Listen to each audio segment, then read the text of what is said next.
original Blade Runner is very iconic 30 years ago. Why do you think it takes 30 years to make a sequel?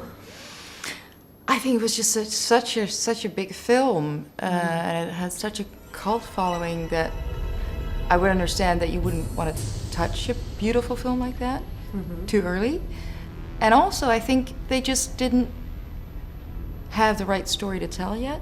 I think that just, I think they wanted to make it if they had the right story to tell.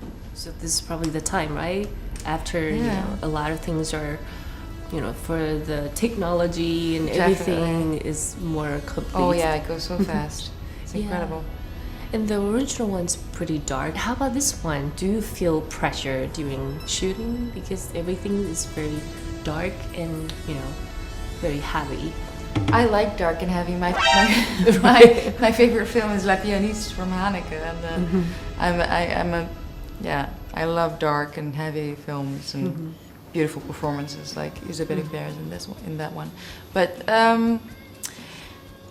I really felt a familiarity with the original film.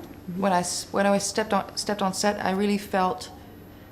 When I saw the movie as a kid, I was very young, and I was like 10, I think, 8 or 10, because it was a big film for our country. Because Rutger Hauer, who plays Roy Batty, is Dutch.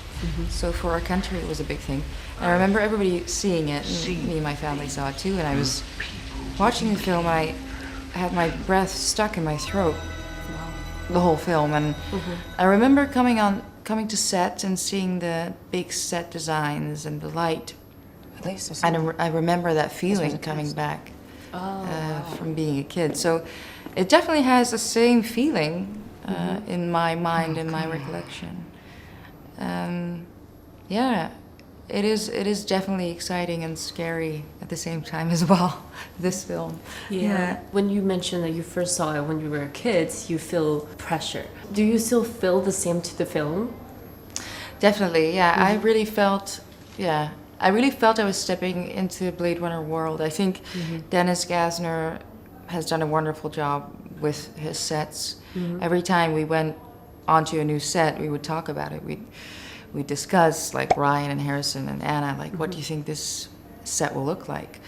And every time we were dead wrong, because the sets were unbelievably bigger than we'd even imagine and more otherworldly than anything. So it was beautiful, and it gave you that Blade Runner feeling right back again. Everyone pretty much seemed to be very serious on camera. And how about off camera? Did you guys have fun? And oh, definitely. Who's the biggest pranker? Harrison and Ryan, for sure. Harrison was telling jokes all the time. I remember I had my first day with him, and I was pretty nervous because we all grew up with him. I don't know about you, but I mean, I grew up with all his movies. He's iconic. I know. So I was like in a very small room with him. There was no crew around. The room was too small to have any other people around. So I was there with Harrison Ford, and I was like, oh, fuck. What do I fucking say to this man, this iconic, It's a legend. Yeah, I was like, let's just do the scene. Not think about anything. But then he started from the moment we started shooting. He started cranking jokes like crazy. He was very entertaining, very funny, a dry sense of humor, and I just laughed my ass off with him. It was just very funny. Yeah. Good. The best reason to see the Blade Runner 2049? The best reason to see it. Well, I think